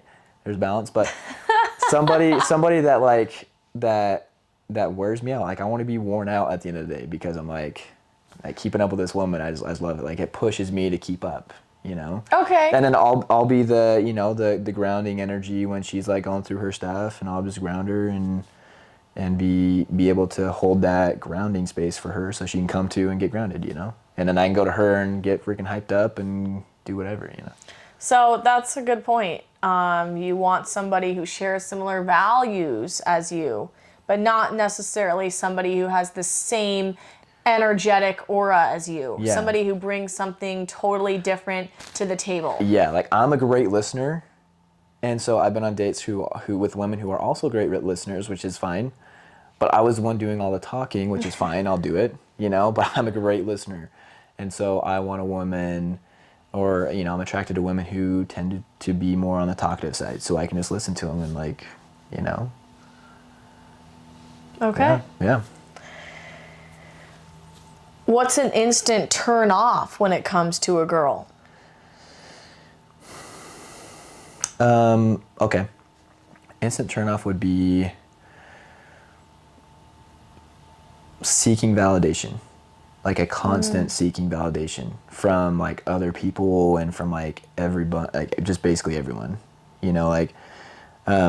We can talk about makeup, for example, right? I'm a huge fan of makeup, and I think it enhances beauty, right? But I think a lot of women will rely on the makeup to be the beauty for her, and so she'll rely on that, and she wears makeup wherever she goes, and she can't leave the house without putting on makeup. I don't know. I think I don't know. It's not. It just shows to me, or portrays that the woman isn't. She needs validation. She needs something to validate her beauty, without just sitting in her authentic self and just being, hey, I don't care what I look like right now. I don't care about wearing makeup or looking good. I'm just gonna be my authentic self, and I don't need anyone else's validation. So seeking validation, constant seeking validation is a turnoff. And is seeking validation also through words, wanting you to confirm her beauty or who she is as a person? Yeah. I mean, words of affirmation is a love language, so I don't think that I think that it should be. There's value in telling somebody, hey, you look good today. I like the way you're dressed, and I like the way your makeup's done. There's value to that, and I'm not against that. But I think it's the energy that she embodies when she's wanting, or when she's seeking the validation. It's just an energy that they carry. It's not about what they do necessarily. It's about just the energy that they carry, because energy doesn't lie. If somebody's insecure, if somebody is, seeking validation, they're going to radiate that with their energy. And that's what's not attractive to me. It's not something that they specifically do. It's just the energy they give off. Okay. How do you plan on showing your love to your significant other, even after years of being together and being comfortable? Yeah. So there's a quote I learned this weekend is, if you're not creating energy, you're sucking it. You're sucking the energy. You're taking the energy. And so I feel like, most couples, they get super comfortable, including myself, when 2, 3, or 4 years hit. And it's just hey, we're together. You're not leaving me, I'm not leaving you. And it just gives you a way to lose or get out of responsibility for the relationship, because you're hey, we're together, we hang out all day long, and it just becomes meh, But I think a way to have that honeymoon phase, at least, you're gonna go in and out of it, right? You're never gonna be 100% all the time in the honeymoon phase with your partner. That's just unrealistic. But I feel like you can do things that will put you in the honeymoon phase often, never stop dating the person, never stop showing them love, never stop taking, the most important thing I think is weekly dates is so important, I think, after a year, 2 or 3 years of dating, so just never, always being conscious and aware of hey, I need to date my wife, I need to date my significant other, I never stop dating her, because the moment I start feeling content, I'm sucking the energy. Instead of going on dates, you're creating energy, you're creating an experience with this person, versus just letting life happen. You're going to work, you come home at the same time, you go to bed, and that's it's the default. Routine, yeah. The routine, Routines will literally kill relationships. So always being in creation, create something new, create an experience, spontaneous vacation, create a new experience, always come from a place of creation versus default and routine. Okay.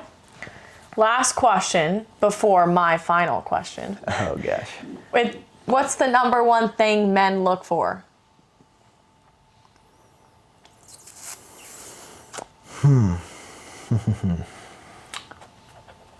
That's going to vary between men to men, man to men for sure. But I would say most men are going to be looking for, obviously, like the level of, like the attractiveness. Right. That's super important. And then second thing is I think the emotional compatibility is the second thing. And I think whenever you meet a certain person, like you're going to be, there's sometimes you meet a person and you're on the same energy wavelength, and it's like you met this person, you've known this person your entire life, you know? And so it's about just like having that emotional, that same energy level connection. And I'm a huge believer that like when you meet somebody, you'll know. You know, there shouldn't be any question of like, do I want to date this person? Should I go on another date with this person? It's like there's no question asked. The energy didn't lie. You know. Now going back to the question. So yeah, physical attraction, and then emotional compatibility, and then I think similar values. You know, a value of mine is gym, and if a girl doesn't go to the gym, then that's like, hey, I don't know if I can make that work. Not because they're bad, they're wrong. It's just like that's a huge part of my life, and I can't imagine not sharing that with somebody that I am going to be in a romantic relationship with. Yeah. Okay, well, that's it for all of our viewers' questions. You killed it. Great questions. So good. Yeah, you killed it on those. So I think it's no secret that there's a huge barrier between men and women, especially in our 20s, right? Like women get hurt all the time by men. Yeah. Men get hurt all the time by women. Yeah. As a man who has dated a lot, what do you think is the number one challenge or roadblock that you come up against with women? Like, what's your number one complaint with women about women personally? It's funny that you bring this up because it's exactly what you just mentioned about women getting hurt by men. That is the biggest hurdle for a man, because again, hurt people, right? And so I've hurt people in the past, not gonna lie, right? But it's because I was hurting, and so I hurt people, so hurt people. Done the work, and I will continue to do the work. So whenever I get hurt, I will go through the work and get that hurt resolved and be free, right? But the biggest thing that I run into is just that like the women have been hurt so bad by men. So when they're going on dates, they're so guarded. Okay. They're untrusting. You know, and which rightfully so. That's what happens. That's the defense mechanism of anybody who gets hurt, is they build a wall between the person that hurt them, you know? And it could go down to like the same gender. It could go down like the same looks. Like all that's triggering for people who get hurt by somebody, you know? Oh boy, women have a lot of work to do then. Yeah, and and it's, you could look at that as a negative thing, or you could look at it as an opportunity to grow, you know? Because again, with great hurt comes great growth. You know That's good, Wade. Yeah. So women really need to work on forgiving things that have happened in the past and learning how to like move forward and not put every man into a box based on past hurt that they've experienced. Yeah. And I'm not saying that like when they do that, they're never going to get hurt again, because that's part of life. You know, that's part of dating. That's a part of being like relationships. You're going to get hurt. So just have that expectation that somebody's going to disappoint you somehow, you know? And once you have that expectation, then you're not disappointed when that actually happens, because we're all human. We all make mistakes. It's not about the mistake. It's about how they handle the mistake afterwards, right? So if somebody owns up to their mistake and says, hey, look, I effed up. That was me. And I'm sorry. Moving forward, I'm going to be committed to doing this. And again, I might mess up when I say that. I mean, I always do, right? But it's a shift that I make after the mistake and what I'm committed to that makes the difference, you know? And a lot of men don't take ownership, which they should, right? Men and women, whoever, right? But men should take ownership of, if they hurt somebody, they should take ownership of that. Be like, hey, look, I realized that the action of the result of my action was hurting you, and I'm sorry for that. You know? And to all the women listening right now, like on the behalf of men, as you know, a man myself, I want to apologize for all the men that have hurt you in your life. Yeah, because like what I want women to know, because it's something I never believed, is that there are such great men out there. Yeah. Like, and what's crazy is I never was badly hurt by any man for me to even believe that great men don't exist. But yet I still have always had that belief. Like, I don't have daddy issues. I have the best dad in the world. Gary is literally my dad. Yeah, like, and so I don't think you had to have had a horrible past experience with men to lack trust in them, because I didn't believe there were great men out there till I started doing solar and I met all of you guys, and of course different guys that I've met through dating throughout my life. But Yeah. I think so many women, because of their experiences, have just written off all men, and they just think all men are trash, all men can't be trusted. And it's simply not true. Yeah. You know, that saying, like, what you believe is what you will find, you know, like, Yeah. you'll seek that out in people if that's what you believe exist. Well, I think it's really true, because I have shifted that belief myself, and I meet nothing but fabulous men now. Yeah. Which is great. And I think, you know, what you said is so true, is like what you seek, you're going to find. You know, if you have this belief that all men are bad, guess what? All men are going to be bad. No matter if a guy really is sitting in front of you, you know, a man who has integrity, who has passion, who has love to give, you're going to perceive him as your interpretation, not as a fact, right? And so I think that's what's so important too. Is another advice I would say is just like, hey, like just be open. You know, again, going back to my mantra, you could say, is living life with an open heart. I'd rather live life with an open heart, get hurt, than live life closed heart and feel nothing. Because those are the two options you have. Yeah. So, Blade, what do you think women's biggest misconception is about men? If there was one belief that women could break through about men, what would that belief be? The interpretation that all men are like pigs, you know? And What does that mean? We allow, like, the cackling and the whistling and the, you know, the booty calling and all that kind of stuff. You know, there are men that do that, and there's a lot of men that do that. You know, there's a lot of men that like degrade women by doing those things, you know, and that's on them. It's a reflection. So, like, maybe the belief that all men are just like disrespectful. Yeah, and basically? just like they only care about one thing, and that's sex, and like the way, like, your body and like having sex with your body. You know, that's the only thing that men care about. Like that kind of, you know, and again, because there's a reason why most women believe that, is because it's happened so many times, you know. And so I'm not trying to say that it doesn't happen, or trying to say that it's okay that it happens or anything like that. I'm just saying that I have never once, from my memory collection, have ever like saw a woman as like, oh damn, like, you know, like started whistling at them and like started like degrading them and treating them like an object, you know. And so I know there are men out there like that. I know my circle of group, like, we don't do that. You know, I know other groups of men don't do that. But it's more of a reflection. Again, this is like where the not taking things personal comes in, right? Because how we act on the exterior is a reflection of how we feel interior, right? And so obviously those men that are acting that way are disconnected from themselves, and they're having, you know, who knows what trauma they've been through that created the reason why they're acting the way they are. But anybody, again, hurt people hurt other people. And so there are men that are healing, that have healed, and they continue to heal, right? And it's about finding those men, and but also to be able to attract a man who is healed, you also have to heal yourself. You need to do work on yourself. Yeah, like heal people, heal others. Yeah, and you're never gonna reach like a final end result. Yeah, like, oh, I've done, like, of your growth. I'm Buddha, I've like, you're not reached ever gonna be fully healed and never gonna get triggered for the rest of your life.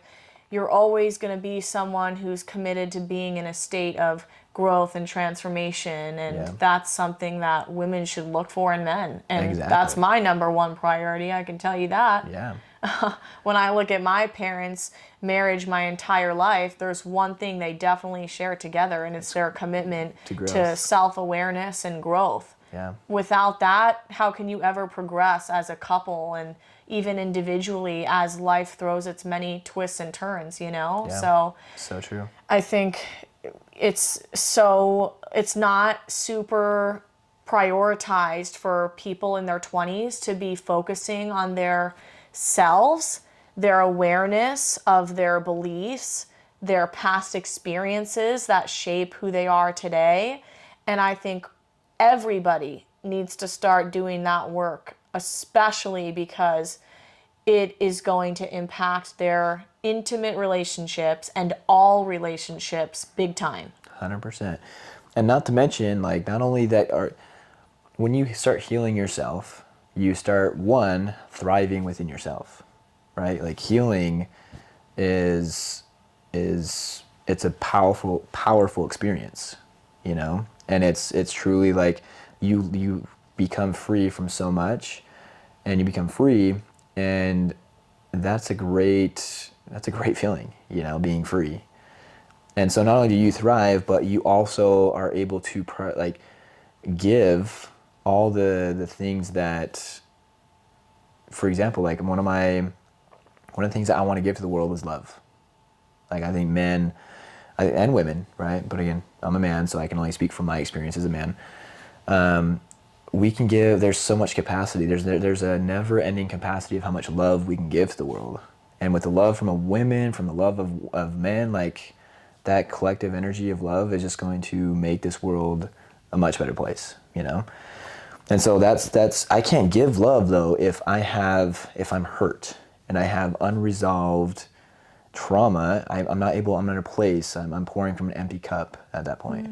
So heal yourself so you can give that which you desire to the world, you know? Yeah. Woo, I think we could go on about all of this for days.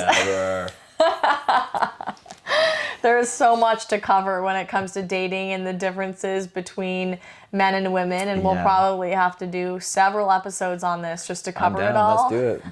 Hit us with some more questions. We'll answer them all. But Blade, I just want to say thank you for your honesty and your vulnerability in sharing about yourself and what you look for in dating and women. It's something that all of us need to hear. I think us men and women have a lot to learn from one another, and I also think that we have way more in common with one another than we really think. You saying that men feel inadequate is something that women feel all the time, and it just opens my eyes to how much we can all be connected to one another if we are willing to let go of our past experiences and the beliefs and the boxes that we put each other in and see each other for who we are right now. You know, giving each other a new opportunity to prove something different. Yeah. So that's so huge. You've done that today. Well, thank you. Thank you for having me on. For me and everyone else who listens to this. Well, thank you. Thank you for having me on. It's been a pleasure, and just want to thank everybody for the questions. Those are great questions. Hopefully there's some sort of insight that has been provided that's useful and valuable, and yeah, it was a fun time. Thank you. Yeah, and Blade, if they want to find you on Instagram, what's your handle? So I'm an OG on Instagram, Blade Edwards. That's it. So first name, last name. I also am starting. I've started a podcast. I'm starting another one called The Conscious Man. I'm going to be talking all about this kind of stuff as far as consciousness goes, and vulnerability in men, and freedom. So yeah, stay tuned for that. All right. Follow him on Instagram. He'll be back for more. Don't worry. Oh, yeah. I always come back for more. Thanks, Blade.